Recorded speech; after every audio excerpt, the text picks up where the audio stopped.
군대에 가면 여러 가지 직급이 있습니다. 그래서 사병을 이병, 훈련병, 이병, 일병, 상병, 병장, 그리고 이제 그렇게까지 하죠. 그리고 이제 하사관이면은 하사가 있고 중사가 있고 상사가 있고, 거기에서 이제 최고 하사관과 장교 요 사이에 이제 준위, 원사라는 이제 그런 직급이 있죠. 다 나라를 사랑하고 다 민족을 사랑하고 다 우리 국민을 사랑하는 사람들이죠. 그런데 만약에 일병을 사령관에다가 세워놓으면 어떻게 될까요? 아무 훈련 받지 못한 하사관을 사령관의 위치에 올려놓으면 어떻게 될까요? 그때부터는 질서가 파괴되는 겁니다.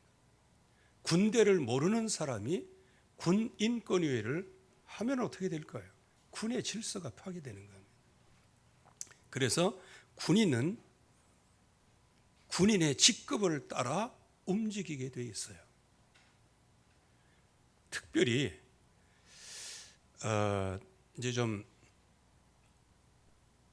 이제 미국 선거가 다 지나고 이제 취임식까지 다 됐는데, 그러나 그 마음속에 절절히 들어오는 진짜 군인으로서의 정신과 개념, 그래서 오늘 영적 개념을 말씀드리기 위해서 말씀을 드리는데, 야, 정말 이 사람은 해병대 사령관이지만 그러나 그 마음속에 아주 중요한 국가에 대한 개념과 애국에 대한 개념, 그래서 초강대국의 발판이 되는 개념을 갖고 있는 것을 먼저 금요일 날도 말씀을 드렸습니다.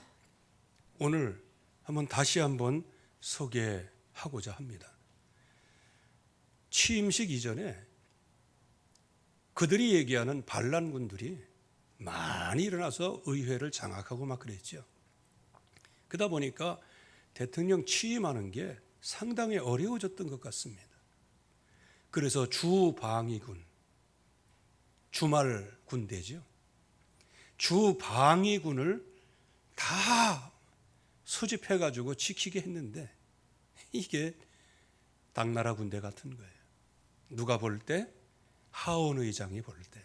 하원 의장은 민주당의 최고 권력 서열입니다.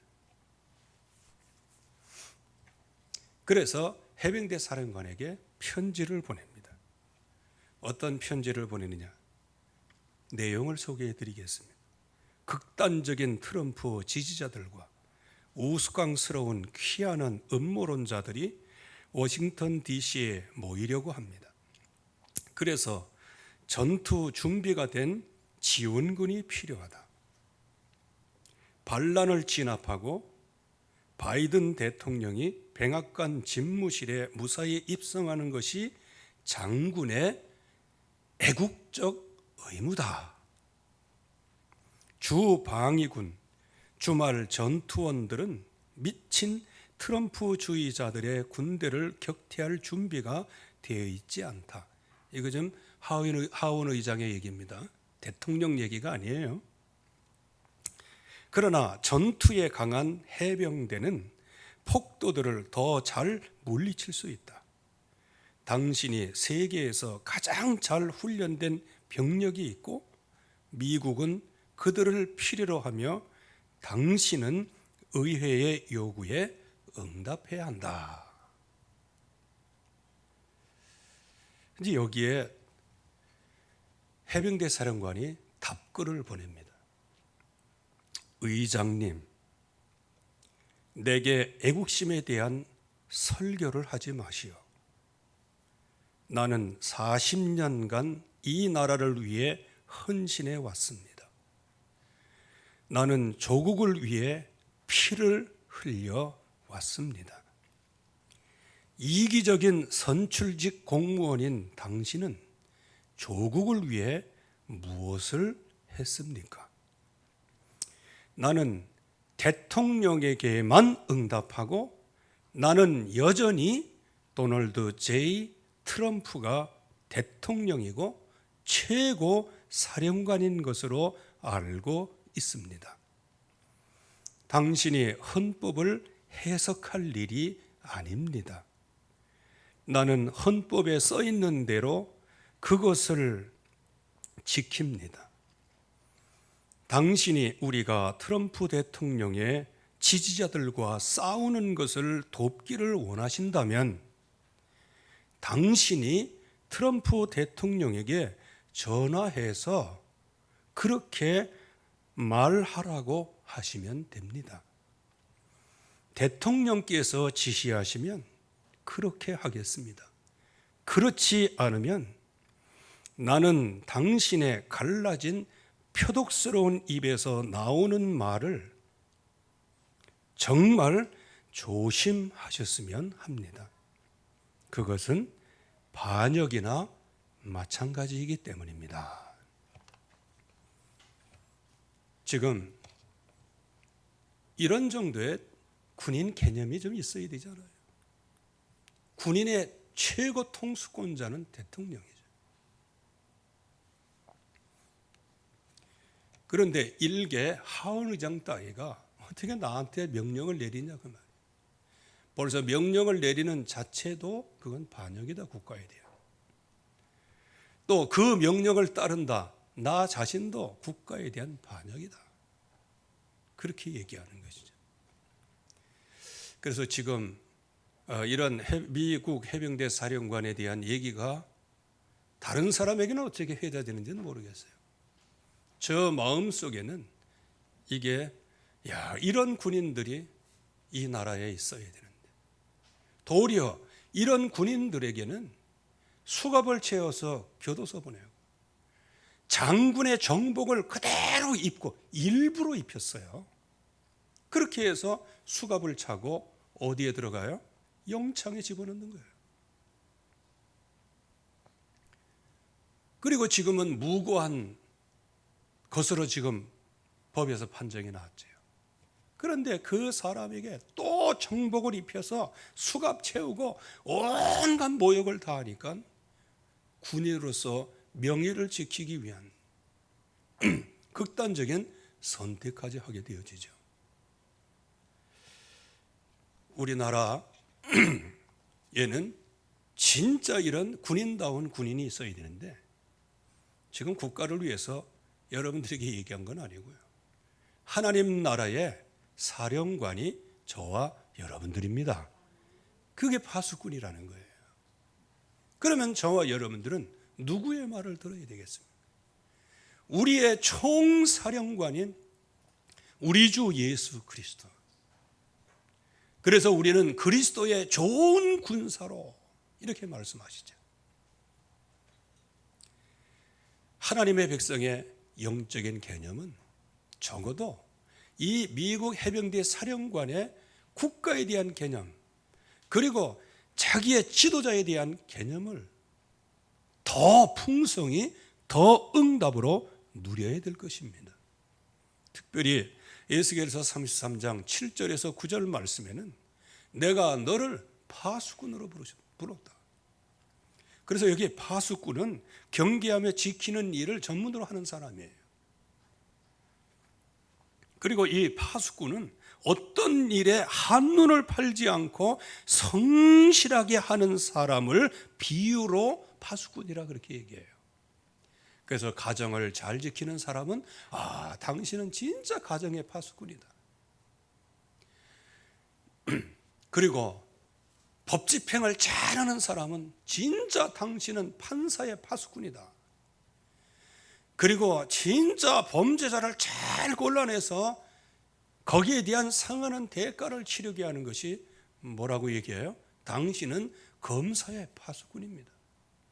이렇게 얘기하죠. 그래서 성가대에서는 진짜 성실하게 하나님 앞에 그러면 당신은 진짜 성가대의 파수꾼이에요. 여전도의 파수꾼은 당신이다. 남전도의 파수꾼 바로 당신이다. 이 파수꾼이라는 거 잘 기억을 하셔야 되죠. 그래서 성경에서 우리에게 말씀하시는 게 뭐냐? 내 입에 말을 듣고 하나님의 음성이 들려와야 된다는 거예요.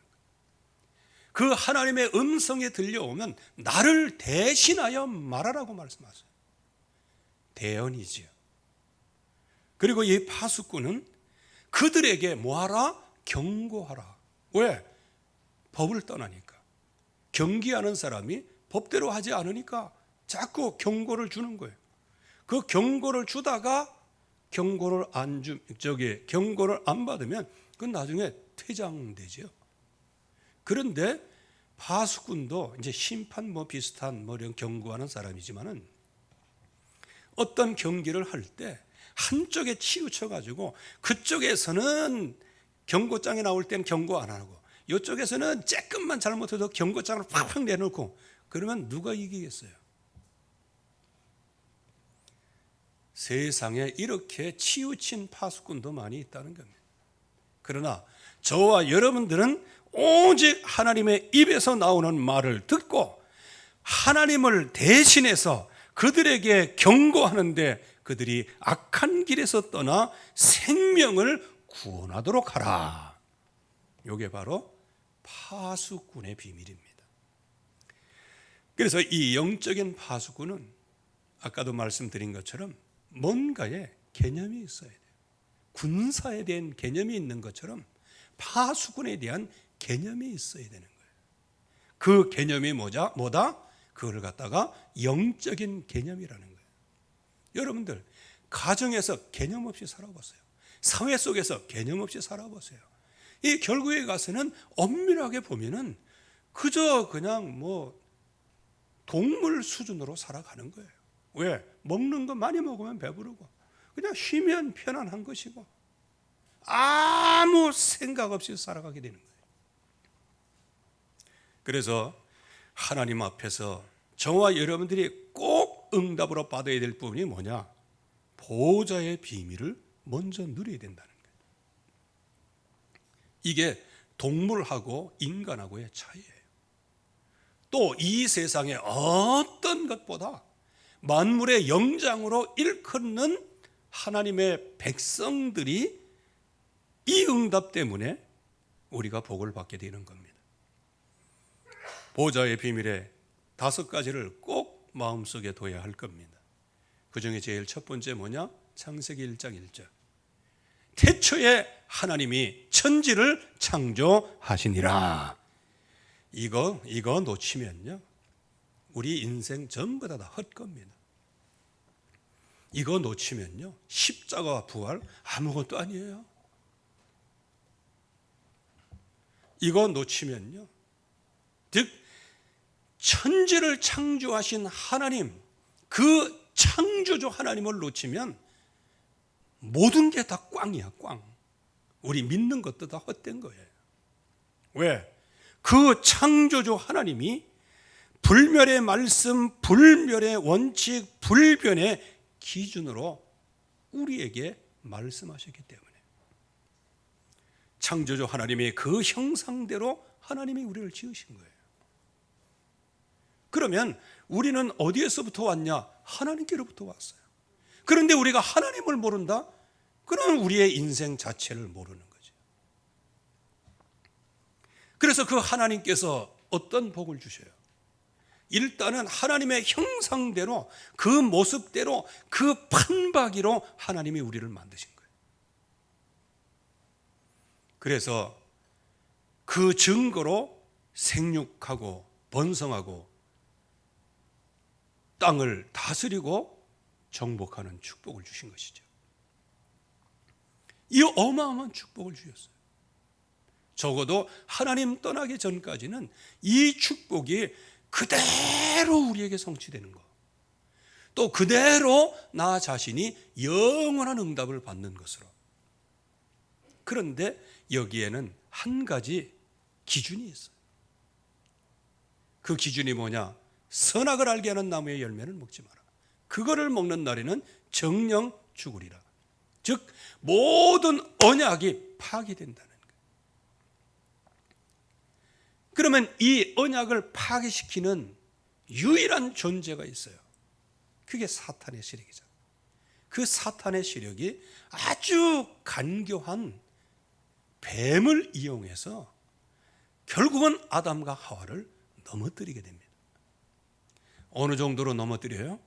먹으면 죽는다, 정령 죽는다 한 그 열매가 보암직하고 먹음직하고 지혜롭게 할 만큼 탐스럽게 보여서 그렇게 해서 그를 먹도록 만드는 거예요. 마귀의 역사를 너무 침소봉대할 필요는 없습니다만 마귀의 역사를 너무 무시해서도 안 돼요. 원죄가 없었던 아담과 하와도 사탄이 뱀을 이용해서 같이 딱 붙여놨을 때 원죄가 없는 아담과 하와도 넘어졌어요. 이거를 알아야 됩니다. 그건 하나님의 능력이 부족하다는 게 아니에요. 하나님의 말씀을 안 따라가니까 무능해지는 거예요. 그래서 하나님을 떠나가게 되죠. 정령 죽으리라. 그러면 하나님께서 창조하신 이 사람이 죽어버리면 어떻게 되는 거예요? 물론 하나님은 재창조해서 또 흙으로 빚으실 수 있어요. 그런데 여러분들 그걸 알아야 돼요. 하나님은 진리의 하나님이세요. 우리가 잘못했다고 해서 그 자리 하고 다른 거 갖다 갈아 끼고 그러시는 분이 아니세요. 그래서 그 하나님께서 저와 여러분들을 이 엄청난 정령 죽어버린 그 자리에서 건져내기 위하여 여자의 후손을 약속하시고 하나님을 떠나도록 만드는 원흉인 뱀의 머리를 박살나게 하겠다. 이거를 약속하신 거예요. 그래서 그 여자의 후손이 이 땅에 오시면 어린 양의 피로 희생 제물로 오시고 그분이 우리와 함께 하시고 그분이 우리를 모든 죄에서 건져내실 뿐만 아니고 하나님 만나는 길을 여시는 거예요. 모든 죄의 저주에서 완전히 해방시키시고 마귀의 세력에서 완전히 우리를 해방시키고 마귀의 일을 멸하신 그리스도. 그래서 그 예수 그리스도로 말미암아 하나님을 만날 수 있는 유일한 길을 우리에게 주신 거예요. 그래서 우리가 예수 그리스도의 이름을 부를 때 진짜 이 개념을 가지고 부르어야 되는 거예요. 말씀이 육신이 돼서 우리 가운데 오셨고 그분이 바로 하나님의 육신으로 몸으로 이 땅에 오셔서 저와 여러분들의 하나님 떠난 정령 죽어버린 그래서 마귀에게 속국이 되고 노예가 되고 유랑민족이 되어질 수밖에 없는 그런 인생을 건져내기 위하여 하나님 나라의 시민으로 하나님 나라의 백성으로 우리에게 모든 것을 회복시키신 겁니다. 그분의 이름이 여자의 후손으로 오신 예수 그리스도의 이름이에요. 그래서 그 예수 그리스도의 이름으로 오실 여자의 후손으로 주님께서 오시는데 구약에는 어린 양의 피, 신약에는 십자가 보혈의 피.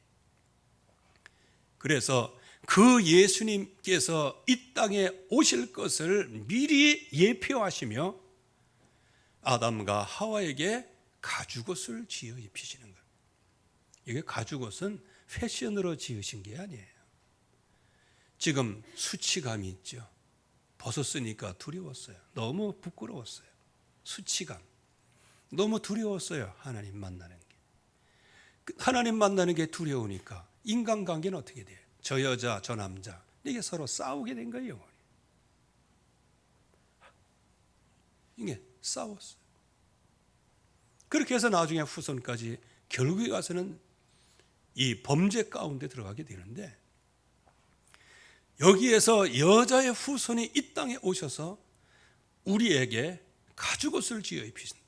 한마디로 얘기하면 그리스도 십자가의 보혈의 피로 우리에게 그리스도의 옷을 입히신 겁니다.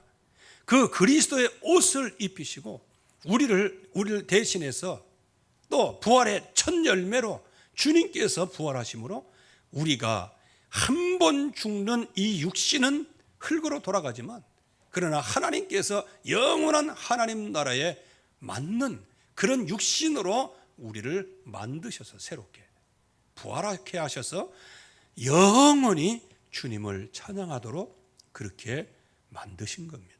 저와 여러분들이 바로 이러한 미래의 축복을 받은 사람인 줄로 믿습니다.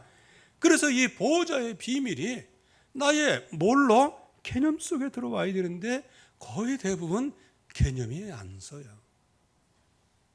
왜 안 설까요? 그만큼 세상의 문화가 흑암의 문화로 가득 차 있기 때문에요. 그래서 저와 여러분들이 영적인 개념, 이것을 영적 개념, 그러면 간단히 얘기하면 예수는 그리스도입니다. 이 영적인 개념이 바울에게는 그러면 어떻게 형성이 됐는가, 그거를 보면서 우리도 그 길을 걸어가야 되는 것이죠. 모델로 보이셨어요. 첫째는 1000명의 여정이 있어요. 그게 사도행전 9장 1절에서 16절 말씀입니다. 바울이 지금까지 인생을 살아왔어요. 진짜 성실하게 살아왔고, 나름대로 살아왔고, 하나님을 섬기려고 살아왔고, 자기 나름대로는 완벽한 신앙생활을 했는데 지금까지 살아온 길이 위협과 살기가 등등한 삶이었어요. 이거를 누가 알까요? 바울 자신이 알죠.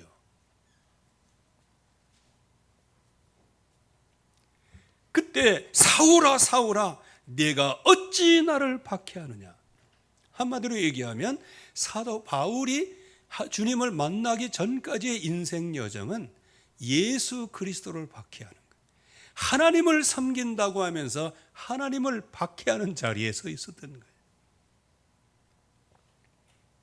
우리의 살아온 길은 하나님께서 우리를 정말 자기 형상대로 지으셨는데 가문의 대물림을 통하여서 우상 숭배하면서 그렇게 우리가 쩌들게, 그래서 우리의 영적인 병, 정신적인 병, 육신적인 병 가운데서 그렇게 시달리면서 살아오지 않았나요? 사울아 사울아 네가 어찌하여 나를 박해하느냐.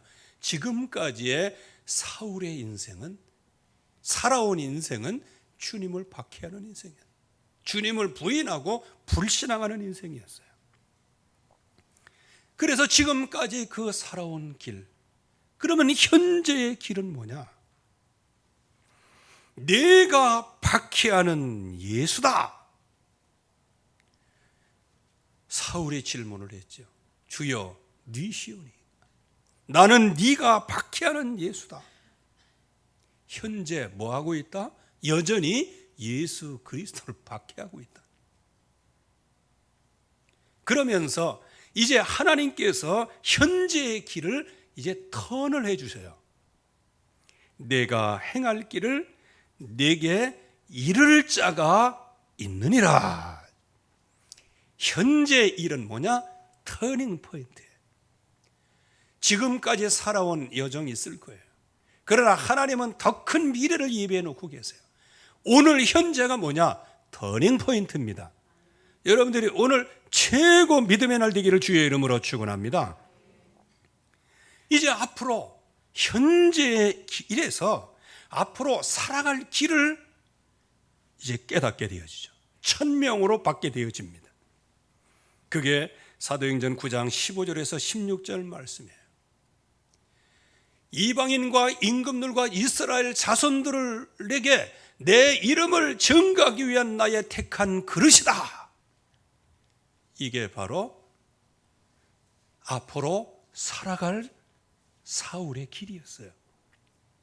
그리고 또한 내 이름을 위하여 얼마나 그가 고난을 받아야 될지 내가 그에게 보이리라. 이게 바로 사도 바울의 1000명이었어요. 살아온 모든 여정이 주님을 박해하고 살기가 위협과 살기가 등등한 그런 인생이 되어버리고 말았어요. 현재도 예수 그리스도 박해하는 자로. 그러나 하나님께서 여기에서 완전히 건전해 주셔서 이제는 예수 그리스도의 이름을 위하여 택한 그릇, 고난을 받는 그러한 전도자로 하나님께서 완벽하게 인도해 주시죠. 이럴 때에 1000명의 여정이 오면 이제는 소명의 여정을 가게 되는 거예요. 앞으로 펼쳐질 바울의 여정이 있었어요. 전도자 바울의 여정이 있었어요. 오직 성령이 각 성에서 내게 증언하여 결박과 환난이 나를 기다린다고 하시나. 결박과 환난이 피부로 온 것은 아니에요. 앞으로 그렇게 될 것이라는 거예요. 그러나 주님께서 나를 부르셨기 때문에 앞으로 펼쳐질 이 여정을 내가 알고 있어요. 여러분들, 앞으로 여러분들에게 펼쳐질 인생 여정을 아시기를 주의 이름으로 축원합니다. 그거는 뭐 고난받는데 고생한다, 그게 아니에요. 우리는 예수 그리스도의 이름만 현장에 증거하고 그들에게 예수 그리스도를 믿지 않으면 결국은 지옥 간다는 것을 경고를 하고 그 사람들을 건져내는 게 파수꾼의 사명이에요. 그 일을 하다 보면 뭐가 와요? 박해가 올 수밖에 없는 거예요. 그러나 그 박해는 잠시 잠깐이요, 장차올 영광과 좋게 비교할 수 없는 거예요. 그래서 소명의 여정이라는 게 뭐냐? 하나님께서 나를 부르셨다, 이렇게 여정을 걸어가는 제일 중요한 첫 번째는 뭐냐? 앞으로 펼쳐질 인생을 내가 아는 거예요. 그래서 결단을 하는 겁니다. 결단의 여정이에요. 그래서 사도행전 20장 24절 말씀에 주 예수 그리스도께 주신 사명, 은혜의 복음 증거를 일을 마치려 하면은 나의 생명을 조금도 귀한 것으로 여기지 아니하노라. 여러분들, 이건 이루어진 건 아니에요. 그러나 핍박과 환난이 앞으로 펼쳐질 것이다. 그래도 나는 그 길을 간다 하면서 결단을 하는 거예요. 그래서 결단을 하면서 이제는 대비를 해야 하는 것이죠. 그게 사도행전 21장 13절 말씀이죠. 나는 주 예수의 이름을 위하여 결박 당할 뿐만 아니고 예루살렘에서 죽을 것도 각오하였노라. 앞으로 가야 할 여정도 그렇지만 펼쳐질 여정도 그렇고 결단의 여정도 그렇지만 미리 내 마음에 각오를 하는, 대비를 하고 있는 여정을 걷는 거예요. 이럴 때 하나님께서 이제 성경 전체를 통하여서 말씀을 성취하는 가운데 바울에게 말씀을 성취하십니다. 이제 에베소에서 엄청난 복음의 역사가 일어났어요. 그야말로 바울 전도 여정에 있어서는 그야말로 대폭발적인 역사가 일어났어요. 이때 바울이 가지고 있던 개념이 뭐였어요? 택한 그릇이잖아요. 택한 그릇이면 뭐 들어가 있어요? 이스라엘 자손도 들어가 있어요. 그러나 이스라엘 자손들에게는 많이 복음을 전했는데 핍박뿐이니까 나는 이제 이방인에게로 향하노라, 이렇게 선포를 하지요. 그 이방인을 향하여 나아가되 나중에는 어디? 왕 앞에, 임금들 앞에서 내 이름을 증거하기 위하여 택한 나의 그릇이다. 이것을 어디서 발견해요? 에베소의 대역사를 보면서 하나님께서 나를 쓰시고 하나님께 쓰신다면 하나님이 나에게 주신 말씀 성취하실 것이다. 그래서 거기에서 그 엄청난 많은 그런 성도들, 사명자들 그 앞에서 뭐라고 얘기해요? 뭐라고 얘기합니까? 내가 로마도 보아야 하리라. 여러분들, 이거는 우리가 볼 때는 굉장한 것이었지만요, 그 당시에 에베소에 있는 중직자 성도들의 입장에서는 청천벽력 같은 소리예요. 그래서 로마를 보러 간다 그러니까, 로마로 가려면 예루살렘 가야 되고, 예루살렘 가려면은 이제 가서 이제 로마로 올라가야 되는데, 그 여정 가운데서 그냥 엄청나게 많은 예언자들이 바울에게 설명을 다 해주잖아요. 그런데도 깜짝 안 하는 거예요. 왜? 사도 바울이 달려갈 길이 있는 거예요. 저와 여러분들이 이 땅에서 주님이 우리를 구원하시는 이유가 있습니다.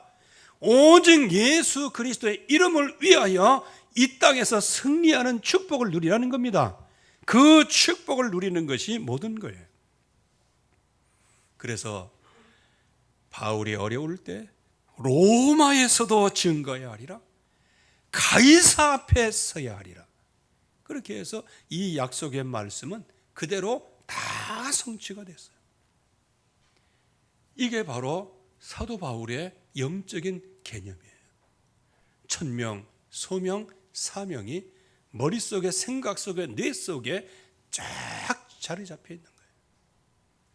그러한 과정에서 이 영적인 개념을 가진 사람은 언제든지 현장에서는 이런 체험이 일어나요. 첫째, 그날 밤에. 그날 밤이라는 게 뭘까요? 지금 오늘 여기 말씀에는 이제는 유대인들에게 엄청난 핍박을 받고요, 이번에는 또 공회에 끌려가가지고요, 거기서 또 핍박을 받습니다. 그래서 그 공회에서 내가 범사에 예수 그리스도 그를 믿는 사람으로 나는 범사의 양심을 따라 하나님을 섬겼다, 이렇게 증거할 때 막 그 옆에 있는 제사장이 입을 치나 막 이렇게 하죠. 그 내용은 뭐 별로 그냥 알고만 있으면 하는 내용입니다. 그날 밤에, 이날 밤이 언제예요? 공회 앞에서 복음을 증거할 때예요. 그러니까 바울의 개념은 뭐냐? 유대인들이 핍박하던 현장에서 어쨌든 되든 내가 살든지 죽든지 그건 상관없어요. 오직 나를 구원하신 예수 그리스도의 이름을 증거하는 거예요. 복음을 증거하는 거예요. 그날 밤에 여기에서 뭘 증거할까요? 예수 그리스도의 십자가 부활을 증거하는 거예요. 예수 그리스도의 십자가 부활을 증거할 그날 밤에, 그때 많은 큰 분쟁이 일어났어요. 그 내용은 나중에 한번 살펴보도록 하고요. 바리새인과 사두개인 중에 분쟁이 일어났어요. 그 분쟁이 일어나면은 결국 어떻게 돼요? 사도 바울은 더욱더 위험해져요. 그래서 거기에 천부장이, 큰 분쟁이 일어나서 바울이 찢겨져서 죽을까 봐 천부장이 그를 피하도록 해서 안전하게 지켜주시죠. 그러한 위험성을 알고도 그리스도의 이름을 증거하는 그날 밤에 이 얘기예요. 바울 곁에 서서 누가? 예수님께서. 여러분들도 우리들도 어떤 현장에서든지 주님께서 내 곁에 서셔서 응원하시는 영적인 비밀을 누리시기를 주의 이름으로 축원합니다. 여러분들의 병 때문에 그냥 골골하지 마세요. 주님께서 서서 여러분들을 치유하시는 응답을 볼 수 있기를 바랍니다.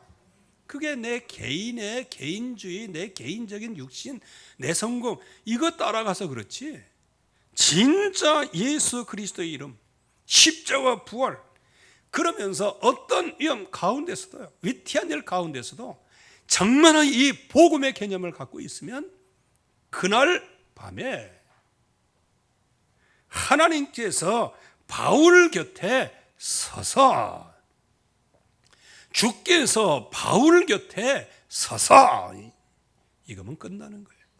여러분들의 인생의 문제가 뭐예요?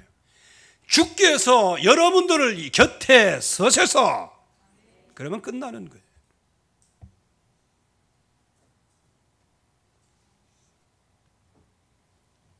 말씀을 증거할 때 스데반 집사님이 온 공회 앞에서 정말로 선지자들의 얘기를 쭉 하면서 예수 그리스도를 증거할 때, 그때 주변의 사람들이 막 돌을 던져서 죽이려고 하잖아요.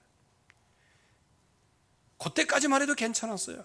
그런데 이 말을 함으로 돌에 맞은 거예요. 하나님 우편에 주님이 서신 것을 내가 본다, 이렇게 얘기하는 거예요. 이를 악물고 그때부터 돌을 던지기 시작한 거예요. 말씀을 증거할 때, 영적으로 소통할 때, 그리고 복음의 증인으로 설 때 하나님께서 저와 여러분들 옆에 서셔서, 그래서 고생을 해도요, 꽝인 고생하지 마시고 주께서 내 곁에 서서 나를 응원하시는 고생하기를 주의 이름으로 축원합니다. 그건 고생이 아니에요. 그건 주님으로부터 오는 그 응답을 누리는 거예요. 이때 드디어 뭐라고 말씀하세요? 이르시되 하나님의 음성이 들려오는 거예요. 이게 파수꾼이 하나님으로부터 들려오는 음성이에요. 담대하라. 무슨 얘기입니까? 위로의 메시지를 전하는 거예요. 왜 담대하라고 말씀하셨을까요? 바울은 지금 지쳤어요. 그야말로 지금까지 복음의 인생 여정, 사명의 여정을 걸어오느냐고 돌에 맞아 죽었다고 판정을 해서 쓰레기장에 버려, 그런 적도 있었어요. 그리고 기회 또 들어왔어요. 또 오늘 말씀 그 이전에는요, 소요가 일어나니까 바울 때문에 일어났다고 해서 바울에게 책찍질을 가했어요. 그러니까 얼마나 여러분들이 나중에 이제 바울에 대한 그런 신체 조건이라든지 이런 거 사진으로 보시면 금방 아는데, 바울은요 훅 불면 그냥 꺼질 만큼 힘이 없는 사람이에요. 그래가지고 이게 등도 굽었다고 그래요. 왜? 하도 책찍에 맞고 해가지고요 이렇게 굽은 거예요. 눈에 안질이 있었다, 그거는 다메섹 도상에서 하나님 만남으로. 또 간질이 있었다. 왜냐? 그때 하나님 만남으로 완전히 땅에 쓰러져 가지고 자빠져 가지고 그냥 그렇게 됐다는 그런 얘기가 있고, 그럼에도 불구하고 여기에서 책찍을 맞고, 거기에다가 또 공회 앞에서요,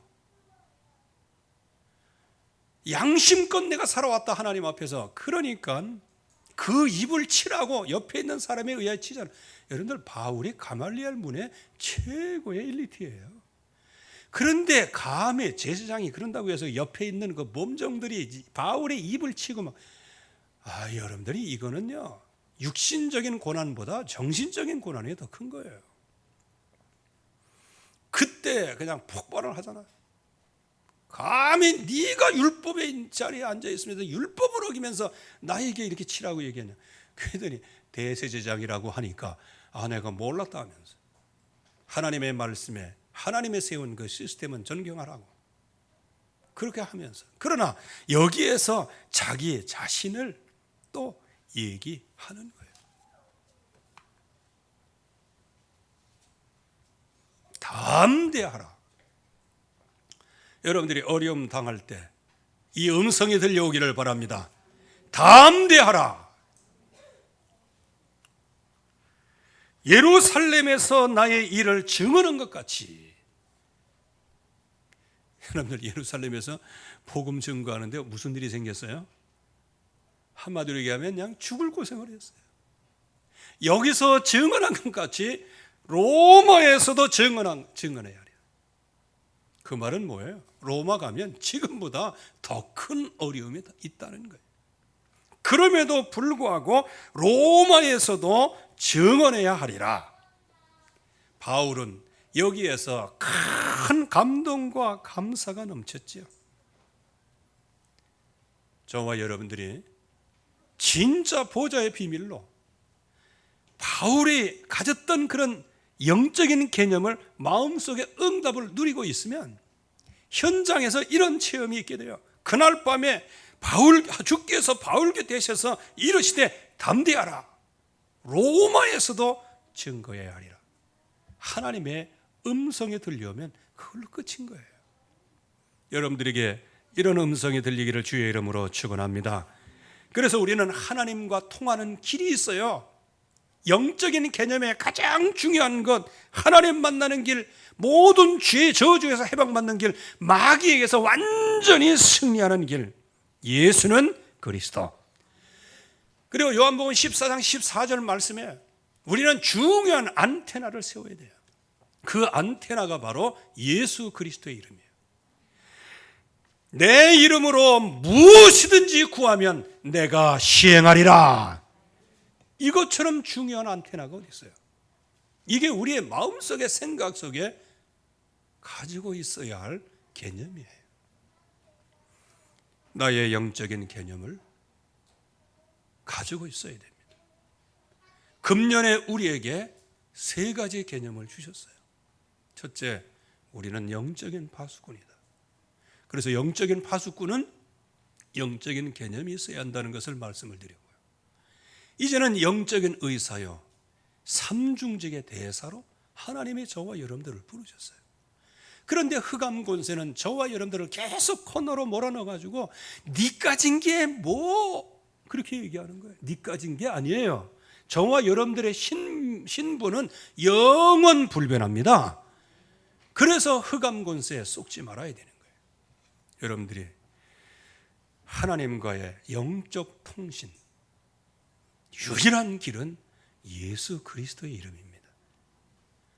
이 예수 그리스도의 이름이 여러분들의 뇌 속에, 마음 속에, 영혼 속에 중요한 컨셉으로, 개념으로 자리 잡기를, 그래서 바울과 같은 여정을 걷기를 주의 이름으로 축원합니다. 하나님 아버지 감사합니다. 오늘도 주의 약속이 성취되게 하시고 말씀 속에 깊은 기도가 되어지게 하여 주시옵소서. 예수 그리스도의 이름으로 기도하옵나이다. 아멘.